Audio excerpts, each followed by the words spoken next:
یوسف علیہ السلام کے بھائی اپنے والد کے پاس آئے رات کے وقت میں روتے ہوئے۔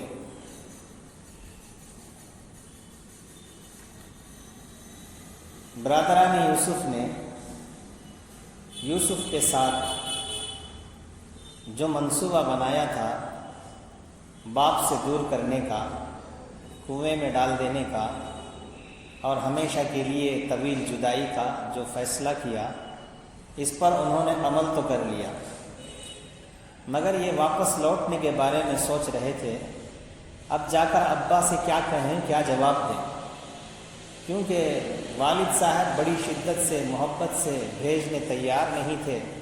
ہم نے اپنے ابا کو منوایا ہے، بہت مشکل سے راضی کیا، کئی دنوں کے مسلسل کوششوں کے بعد حضرت یعقوب نے اپنے بچے کو اپنے سے جدا کرنا گوارا کیا ہے، اور ہم قسمیں کھا کر کے آئے ہیں یوسف کی اچھی طرح سے ہم حفاظت کریں گے۔ چنانچہ اب اس بارے میں لوٹنے کے بارے میں سوچ رہے تھے اب جا کر کیا کہیں، ایسی بات کہیں کہ حضرت یعقوب کو یقین ہو جائے یہ یوسف کسی سازش کے تحت نہیں بلکہ طبعی طور پر وادی عدن میں چلا گیا ہے، کہ ایسی بات کہیں کہ باپ کی نوازشات اور محبتیں ان کی طرف مڑ جائیں۔ چنانچہ انہوں نے وہی بات کہی جس بات کا حضرت یعقوب علیہ السلام کو خوف تھا۔ انہوں نے جا کر کے وہی بات کہہ دی اور رکھ دیا، مناسب سمجھا کہ یوسف کو بھیڑیا کھا گیا ہے، تاکہ باپ یقین کر لے، چونکہ باپ پہلے ہی سے اس کے بارے میں پیش بینی کر چکے تھے کہ کہیں انی اخاف ان یاکلہ الذئب، بچوں میں ڈرتا ہوں کہ کہیں تم کھیل کود میں مصروف نہ ہو جاؤ اور یوسف کو تنہا چھوڑ دو، کوئی بھیڑیا آ جائے اور یوسف کو کھا جائے تمہیں خبر بھی نہ ہو۔ تو یہی بات برادران یوسف کے دل میں آئی کہ جس کا خوف حضرت یعقوب کو ہے وہی بات سامنے رکھ دی جائے، تو لہٰذا انہوں نے کہہ دیا کہ یوسف کو بھیڑیا کھا گیا ہے۔ تو اس سے ہمیں یہ بات معلوم ہوتی ہے کہ مجرم کے سامنے کوئی ایسی بات نہ کہے کہ جس سے مجرم کو اپنے بچنے کا بہانہ مل جائے یا یہ کہ اس کے لیے بچنے کی دلیل مل جائے، چونکہ یعقوب نے پہلے ہی کہہ دیا تھا انی اخاف ان یاکلہ الذئب، تو بچوں کو ایک موقع یہ بات ہاتھ لگ گئی، بہانہ تراشنے کا موقع مل گیا کہ اسی کو بیس بنا کر بنیاد بنا کر حضرت یعقوب علیہ السلام کے سامنے آ گئے۔ تو معلوم یہ ہوا جب بھی کوئی مقدمہ چلے یا کارروائی ہو تو مجرم کے سامنے ایسی بات نہ کہیں کہ جس سے اسے تقویت مل جائے یا بچنے کا کوئی بہانہ مل جائے یا کوئی تہمت تراشنے کا اسے موقع مل جائے۔ ان تمام باتوں کو مد نظر رکھنا چاہیے۔ وجاؤ، اللہ پاک فرماتے ہیں جاؤ اباہم عشاء یبکون، برادران یوسف ان کے والد کے پاس آئے رات کے وقت میں، عشاء کہتے ہیں رات کا وقت ہے جسے مغرب ختم ہونے کے بعد رات کے وقت میں۔ علماء نے لکھا کہ رات کے وقت میں کیوں آئے، اس لیے کہ جب رات چھا جاتی ہے تو اندھیرا چھا جاتا ہے، ایک انسان کو نظر نہیں آتا، جب انسان کو نظر نہیں آتا تو اس کی آنکھیں آمنے سامنے نہیں ہوتی، تو جھوٹے آدمی کو، مکار آدمی کو بہانہ بنانے کا موقع مل جاتا ہے، چونکہ جھوٹ بولنے اور منصوبہ تراشنے والے اور اسی طرح سے آو بکا، جھوٹا آو بکا کرنے والوں کو کوئی آڑ نہیں ہوتا، کوئی شرم محسوس نہیں ہوتی ہے، اچھی طرح سے سامنے والے کو دھوکہ دے سکتے ہیں۔ تو اس لیے انہوں نے رات میں آئے تاکہ باپ کو یقین ہو جائے کہ ہم نے بہت تلاش کیا، ادھر ادھر دیکھا، بعد میں چلا، ہم مصروف رہے، پھر رات کے وقت میں چونکہ باپ اس وقت کرنٹ کا زمانہ نہیں، تاکہ باپ کو یقین آ جائے کہ ہم اسے سچ بول رہے ہیں۔ آدمی کی آنکھوں سے پتہ چل جاتا ہے کہ کون سچا ہے کون جھوٹا ہے، اس لیے کہ آنکھ کبھی جھوٹ نہیں بول سکتی ہے۔ تو رات کا وقت ایسا ہوتا ہے کہ آنکھیں سامنے نظر نہیں آتی ہیں، تو جتنی چاہے آپ آؤ بکا کر لو، مصنوعی رونا دھونا کر لو، تو لہٰذا سامنے والا دھوکا کھا جاتا ہے۔ عشاء یبکون، روتے ہوئے آئے۔ معلوم ہوا کہ ہر رونا ٹھیک نہیں ہے، ہر کسی کا رونا اس کے سچ ہونے کی دلیل نہیں ہوتی ہے۔ علماء نے لکھا رونے کی کئی قسمیں ہیں۔ ایک ہے کہ گنہگار کا رونا، کہ آدمی گناہ کو یاد کر کے روتا ہے، یہ اللہ کے نزدیک رونا مقبول ہے۔ آدمی گناہ کی یاد کر کے روتا ہے، ایک آنسو کا خطرہ بھی اس کے سارے گناہوں کو دھو ڈالنے کے لیے کافی ہوتا ہے۔ ایک آنسو کے خطرے میں بھی اتنی طاقت ہوتی ہے کہ جہنم کے آگ کو بھی بجھا دیتی ہے۔ اللہ تعالیٰ کو یہ آگ کا خطرہ فرمایا ساری چیزوں سے، سارے اعمال سے زیادہ محبوب ہوتا ہے۔ فرمایا کہ آنسو ایسی چیز ہے جو حقیقت میں آدمی اپنے گناہوں پر شرمندگی کا احساس کرتے ہوئے رو رہا ہے، تو اللہ پاک اس کے آنسوں کے خطرے کی وجہ سے گناہوں کے سمندر کو معاف کر دیتے ہیں۔ فرمایا کہ بہت ہی عجیب رونا ہے یہ گنہگار کا رونا، گناہ کو یاد کر کے رونا۔ یہ رونا ہوتا ہے عاشق کا رونا، اپنی محبوب کی فراق و جدائی میں یا اس کی یاد میں روتا ہے، یہ مردود ہے۔ تو فرمایا کہ اسی طرح کسی کی جدائیگی کے پر رونا، کسی کی موت پر رونا، یہ بھی ایک قسم کا رونا ہوتا ہے۔ اور ایک رونا ہے جسے مکر و فریب سے رونا، دھوکہ دینے کے لیے رونا، حقیقت نہیں بلکہ نخلاً رونا، نخل کے طور پر رونا، جیسا کہ آج کل ہم ایسے مشاہدات کرتے ہیں، حقیقت میں روتے نہیں بلکہ رونے کے لیے روتے ہیں۔ مکر و فریب کا رونا کہا جائے جسے، اس میں کچھ حقیقت نہیں ہوتی ہے۔ یہی وہ رونا تھا کہ برادران یوسف نے اپنے ابا کے سامنے رویا، مگر اس میں کچھ بھی حقیقت نہیں ہے۔ تو معلوم یہ ہوا کہ ہر رونا کوئی معتبر نہیں ہوتا ہے۔ کوئی آدمی کبھی کبھی خوشی سے بھی آنسو نکل جاتے ہیں، آدمی خوش ہو جاتا ہے تو آنکھوں سے آنسو آ جاتی ہیں، یا ہے کہ آدمی پر کوئی دکھ اور تکلیف پہنچتی ہے تو شدت کی وجہ سے بھی رونا آتا ہے۔ کبھی کبھی جنون کی وجہ سے بھی آدمی روتا ہے، جس پر جنت چھا گئی، مجنون ہو گیا، وہ بھی روتا ہے۔ تو کئی قسم کی رونا ہوتا ہے۔ یہاں جو ہے مکر و فریب کا رونا ہے۔ تو لہذا وجاؤ اباہم عشاء یبکون، رات کے وقت میں روتے ہوئے آئے۔ چنانچہ ایسا واقعہ پیش آیا کہ یعقوب علیہ السلام کے بیٹے نے، برادران یوسف نے یوسف کے جسم سے اتاری ہوئی قمیص کو ایک بکری کے خون کو ذبح کر کے اس کا خون سے لت پت کر دیا۔ خون آلود قمیص لے کر رات کے وقت میں روتے ہوئے آئے۔ جب حضرت یعقوب کے مکان کے قریب پہنچے تو رونا دھونا، چیخنا چلانا شروع کر دیا۔ حضرت یعقوب علیہ السلام شور و غل سن کر اپنے کمرے سے باہر آئے، دیکھا کہ بیٹے روتے ہیں، چلاتے ہیں، چیختے ہیں، پیٹتے ہیں، ان کے ہاتھ میں خون آلود قمیص ہے۔ پوچھا کہ میرے بچوں تمہیں کیا ہو گیا، تم کیوں شور و غل کرتے ہو، کیوں روتے دھوتے ہو؟ انہوں نے کہا دیا کہ اے ابا جان، ہم یوسف کو اپنے ساز و سامان کے پاس چھوڑ آئے۔ انا ذهبنا نستبق وترکنا یوسف عند متاعنا فاکلہ الذئب، ہم اپنے یوسف کو چھوٹا ہونے کی وجہ سے ہم نے اپنے ساز و سامان کے پاس چھوڑ دیا۔ ہم آپس میں ایک دوسرے پر دوڑ کا مقابلہ کرنے کے لیے نکل پڑے۔ ہم کون تیزی سے دوڑتا ہے، سب دوڑنے میں مصروف ہو گئے اور یوسف تنہا ہو گئے۔ فاکلہ الذئب، ایک بھیڑیا آیا یوسف کو کھا گیا۔ وما انت بمؤمن لنا ولو كنا صادقین، اگرچہ ہم کتنے ہی سچے ہوں اس بات کے اندر، آپ ہمارا یقین کرنے والے نہیں ہیں، تو آپ اس کو تصدیق کرنے والے نہیں ہیں۔ تو یعقوب علیہ السلام کے سامنے اس کرتے کو پیش کر دیا کہ دیکھیے ابا جان، یہی وہ خون آلود قمیص ہے۔ تو حضرت ابن عباس رضی اللہ عنہما فرماتے ہیں کہ ان لوگوں نے یوسف علیہ السلام کے بدن سے صحیح سالم قمیص اتارا، بکری کا بچہ ذبح کر کے اس کا خون سے اسے خون آلود کر دیا، پھر باپ کے سامنے اسے حوالے کر دیا، لیکن انہوں نے قمیص کو پھاڑنا بھول گئے۔ اگر چند جگہ پھاڑ لیتے تو بھیڑیے کے حملے کی دلیل بن سکتا تھا، مگر یہ پھاڑنا بھول گئے۔ اس لیے جو کہا جاتا ہے دروغ گو حافظہ ندارت، بالکل سچ ہے۔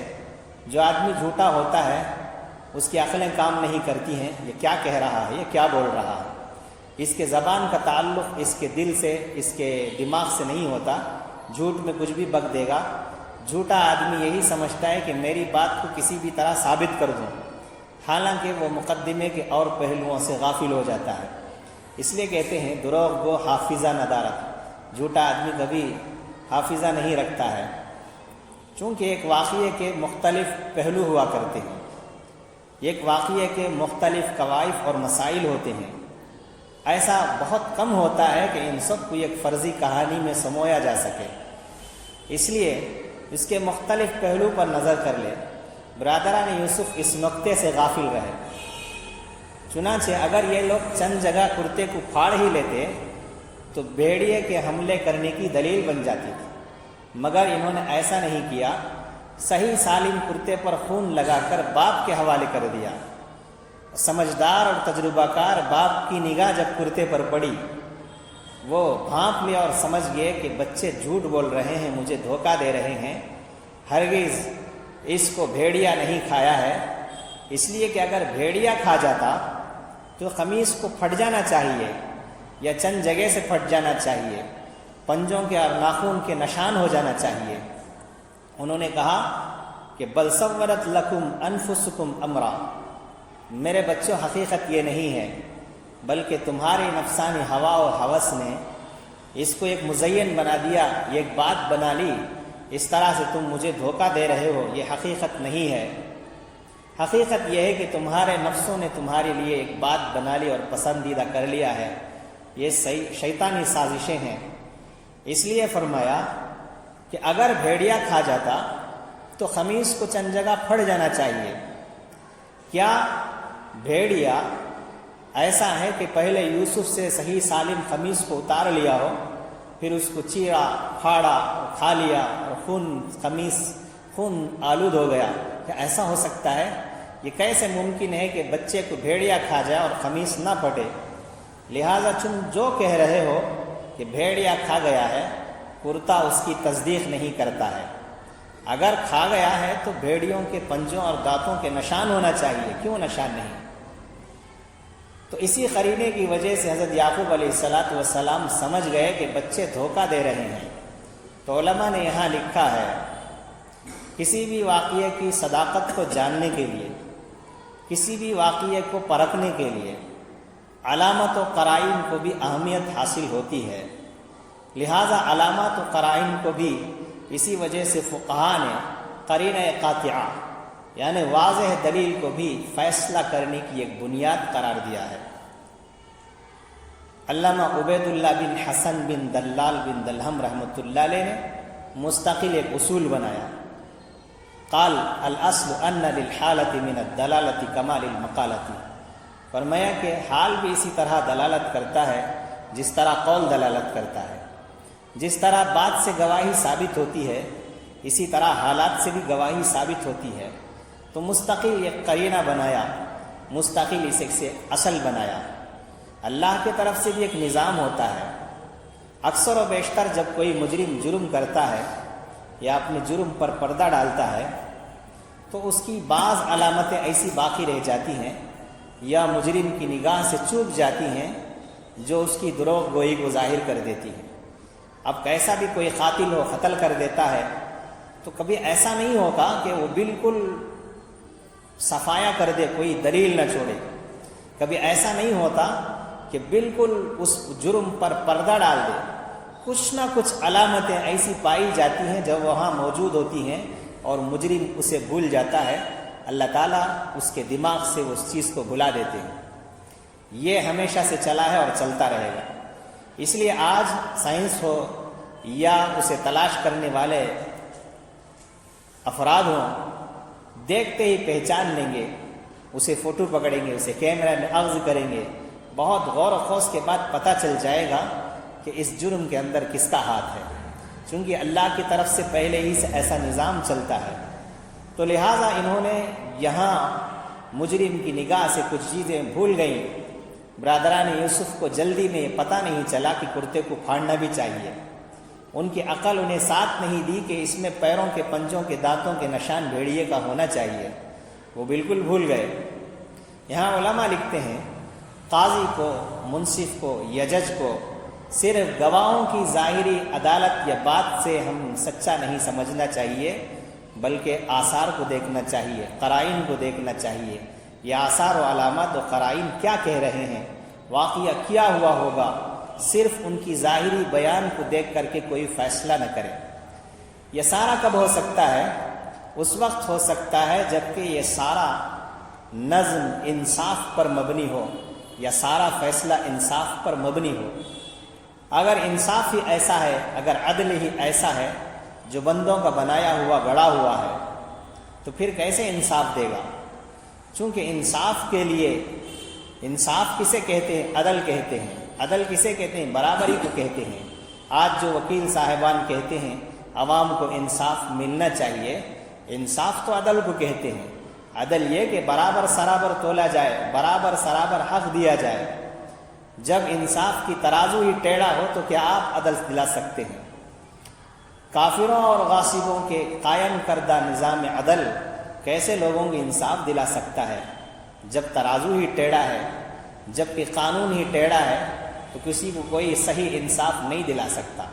ہاں، اس وقت انصاف مل سکتا ہے جبکہ بنانے والے خدا نے کوئی قانون بنایا ہو اور قرآن و سنت کے مطابق انصاف کیا جا سکتا ہے، تو بہت قوی امید ہے کہ یہ انصاف بروئے کار لائے گا اور یہ انصاف ہر حقوق والوں کا حق دلائے گا۔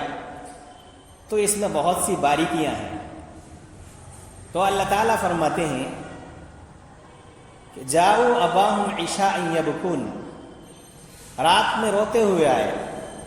کوئی آدمی، اسی سے پتہ لگتا ہے کہ کوئی آدمی اپنی بات کو سچا ثابت کرنے کے لیے روتا ہے تو ہرگز اس بات کے رونے کی وجہ سے وہ بات درستگی تک نہیں پہنچ سکتی ہے۔ اس لیے فیصلہ کرنے والوں کو، فتویٰ دینے والوں کو ایسے مصنوعی رونے والوں سے متاثر ہرگز نہیں ہونا چاہیے۔ پھر فرمایا انا ذهبنا نستبق وتركنا یوسف عند متاعنا، برادران یوسف نے یہ کہا تھا کہ ہم بچے کو چھوڑ کر کے اپنے ساز و سامان کے پاس دوڑ کا مقابلہ کرنے چلے گئے۔ تو اس سے معلوم ہوا کسی جائز کھیل میں، مقابلے میں حصہ لینا شرعاً جائز ہے۔ اگر یہ ناجائز ہوتا ضرور حضرت یعقوب علیہ السلام اسے روکتے اور ٹوکتے، کچھ نہیں فرمایا۔ بالکل جائز ہے، اس لیے فرمایا انہوں نے خاموشی اختیار کیا ہے۔ پھر فرماتے ہیں وَمَا أَنْتَ بِمُؤْمِنٍ لَنَا وَلَوْ كُنَّا صَادِقِينَ، آپ ہرگز یقین نہیں کریں گے اگرچہ کہ ہم اس واقعے کے اندر سچے ہوں۔ بچوں نے کہا تھا۔ کیوں کہا تھا؟ اس لیے کہ یعقوب تذبذب کا شکار ہو گئے۔ قمیص دیکھ کر کہہ رہے ہیں یہ ہرگز حقیقت، جو کرتا یہ کہہ رہا ہے، یہ کرتا اس کی تصدیق نہیں کرتا ہے جو تم کہتے ہو۔ لہذا انہوں نے باپ کو دیکھا کہ وہ اس واقعے پر یقین نہیں کرتے تو اس جملے کا اضافہ کر دیا وَمَا أَنْتَ بِمُؤْمِنٍ لَنَا وَلَوْ كُنَّا صَادِقِينَ، اگرچہ ہم کتنے ہی سچے ہوں آپ تو اس پر یقین کرنے والے نہیں ہیں۔ معلوم یہ ہوا کسی مدعے کو تاکید کے ساتھ، قسم کے ساتھ، تاکید کے ساتھ قرار دینا بھی اس کے درست ہونے کی علامت نہیں ہوتی ہے۔ اسی وجہ سے اگر کسی مدعی کے پاس ثبوت اور گواہ ہو، دوسرے فریق کے پاس اس کے قسم کی وجہ سے اس کے ثبوت کو رد نہیں مانا جائے گا، کیونکہ ثبوت کا جو مقام ہے، وہ جو وزن ہے، وہ بڑھ کر ہے بنسبت قسم کے۔ قسم کیا ہے؟ بات کی سچائی کے لیے کھائی جاتی ہے، قسم بات کی سچائی کے لیے ہوتی ہے۔ اسی لیے فرمایا مدعا اگر ایسا ہے کہ تاکید کے ساتھ اور کتنے زور لگا کر بھی اس بات کو ہم سچائی کے ساتھ پیش کریں تو اس زور کی وجہ سے مدعی کا جو ثبوت ہے وہ رد نہیں ہو سکتا ہے۔ شاید علماء نے اسی سے مسئلہ منتخب کیا، مستخرج کیا ہے۔ پھر فرمایا وَجَاءُوا عَلَىٰ قَمِيصِهِ بِدَمٍ كَذِبٍ، یہ آئے اپنے قمیص پر جھوٹا خون لگا کر۔ عَلَىٰ قَمِيصِهِ ظرفیت کی وجہ سے محلاً منصوب ہے، اصل عبارت ہے جاؤ فوق قمیصه، ان کے قمیص پر خون لگا کر لایا۔ قمیص جیسے قمصن سے نکلا ہے، فعیل کے وزن پر ہے، بمعنی عزت دار لباس۔ جسے آدمی سوسائٹی میں پہن کر عزت حاصل کرتا ہے اسے قمیص کہتے ہیں۔ فرمایا کہ انہوں نے اس قمیص پر جھوٹا خون لگایا۔ اللہ تعالیٰ کی یہاں تعبیر دیکھیے، بدم کذب، دم خون کو کہتے ہیں، اسے موصوف بنایا، کذب کو اسے صفت بنایا، حالانکہ کذب مصدر ہے، مصدر کو صفت بنایا نہیں جاتا۔ یہاں اعتراض ہو سکتا ہے مصدر صفت کیسے بن جائے؟ علماء نے اس کے دو جواب دیے ہیں۔ مصدر کو مبالغتاً صفت بنا سکتے ہیں، جیسے زید عدل، یہاں بدم کذب کا مطلب ہوگا یہ مجسمہ کذب بنا کر لے آئے۔ یا کہ دوسرا جواب یہ ہے، بدم اصل عبارت ہے، دوسرے جواب کو صاحب جلالین نے اختیار کیا، بدم ذی کذب، مصدر کو ذی کی طرف اضافت دے کر اسم فاعل بنا دیا۔ اب اسم فاعل بنا دیا تو اعتراض ختم، تو اس لیے انہوں نے صاحب جلالین نے اس پہلو کو اختیار کیا، وجاءوا علی قمیصہ بدم ذی کذب، البرز دونوں درست ہیں، بطور مبالغہ کے مصدر کو صفت بنا سکتے ہیں، یا ہے کہ اسم فاعل کی طرف اسے اضافت دے کر اس کی صفت بنا دو تو اعتراض ختم ہے۔ تو پھر فرمایا علی قمیصہ، مفتی شفیع صاحب رحمۃ اللہ علیہ نے لکھا ہے پیراہن یوسف بھی عجائب روزگار میں سے ہے۔ 3 عظیم الشان وقائع اس پیراہن یعنی کرتے سے وابستہ ہیں۔ پہلا واقعہ حضرت برادران یوسف کا ہے۔ برادران یوسف نے یوسف کے قمیص پر جھوٹا خون لگا کر باپ کو دھوکہ دینے کے لیے قمیص کو آگے کر دیا، مگر باپ نے قمیص کو دیکھتے ہی یہ فرما دیا، خدا کی قسم میں نے آج تک ایسا آج کے دن جیسا حوصلہ مند بھیڑیا نہیں دیکھا جس نے میرا بیٹا تو کھا لیا اور قمیص کو صحیح سالم چھوڑ دیا۔ تو چنانچہ اسی کرتے نے برادران کی جھوٹی شہادت کو رد کر دیا اور ان کا جھوٹا ہونا ثابت کر دیا۔ دوسرا واقعہ زلیخا کا واقعہ ہے۔ یوسف علیہ السلام کے قمیص کو کرتے کو زلیخا نے پیچھے سے پھاڑ دیا۔ جب مقدمہ چلا تو یہی پھٹی ہوئی قمیص صداقت یوسفی کی دلیل بن گئی۔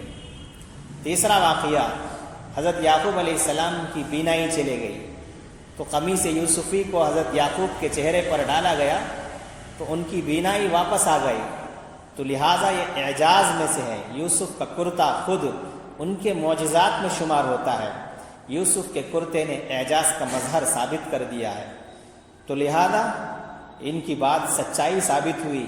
اللہ تعالیٰ نے کتنی عظیم برکتیں اس